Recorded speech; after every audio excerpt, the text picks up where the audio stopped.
In this video, we're going to take a look at rendering. Rendering is the process of drawing all of the elements in your scene. It combines your textures, your lighting, and your models to produce a final result. Maya has several different types of renderers. The two most common are our software renderer and hardware renderer. We can access our different types of rendering options through the Render Settings icon. Here, we can see the specific renderer that Maya will use. Mental Ray is the new default, but we also have Maya Software, Hardware, and Vector. We're going to start with the Maya Hardware 2.0.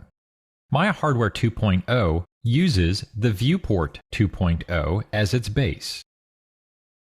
By switching to Hardware 2.0, we can render exactly what we see here in the viewport to individual files or frames.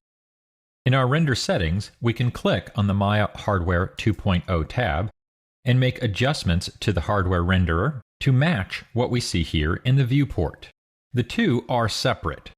So if I make a change in my Viewport 2.0 settings, they will not reflect what we have in our render settings. So I'm going to go through and we'll take a look here. First, let's turn on Screen Space Ambient Occlusion. We'll enable that, and we'll just use our defaults. Let's go to our anti-aliasing, and we'll add some smoothing there. And we'll turn on gamma correction as well. We could also come down and enable a wireframe. Once we have all of our settings, we can then choose to render. I'll choose the render button here to render out my final result. Now I can save this image by going to File and choose Save Image. We can also save our images local to our render settings window by choosing the Keep Image button. This will keep that image just in memory, and then we can compare it to previous or future renders. So for instance, if I go back and turn off our gamma correction and our screen space ambient occlusion, and then render again, we can then compare the two to see the differences. Now the viewport itself is also doing a render. It just does so in real time. I'm going to create a directional light, and let's scale it up so that we can see it. That'll have no bearing on the light that the directional light actually produces. And with Viewport 2.0, I can hit 7 and actually see that lighting. Now by default, our light does cast a shadow. In order to see our shadows in our viewport, we have to turn them on. If we go to Lighting, we can check Shadows. Now these shadows are not an exact representation of what we would see if we were to render, but they're really close. Now we can also choose to do a software render, and we're going to use our default, which is Mental Ray. We'll click over, and now we're using the Mental Ray rendering engine. And Mental Ray is a very robust renderer. It has lots of different features. We're just going to stick with the basic options for right now, and I'm going to go to Quality and just take a look at what we have here. We have one quality sampling option here, which makes it a lot easier to fine-tune our final render. We can just increase this slider to help remove any anti-aliasing or clean up any artifacts that we might see in our image. By default, progressive mode is also turned on.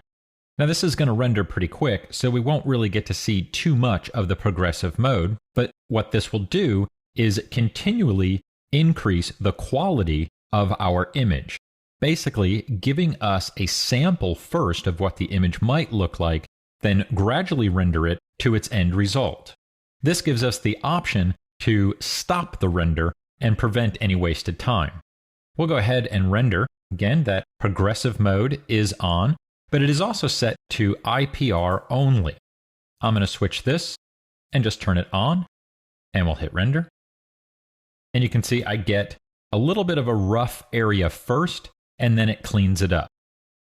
If I hit render again, you can see how it looks like there's artifacts there, and then it finishes. and that is that progressive mode gradually cleaning that image up.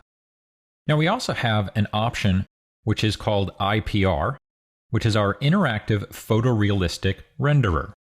Inside of our render view, we can choose IPR, and we'll go ahead and hit that, and it will ask us to select a region to fine-tune.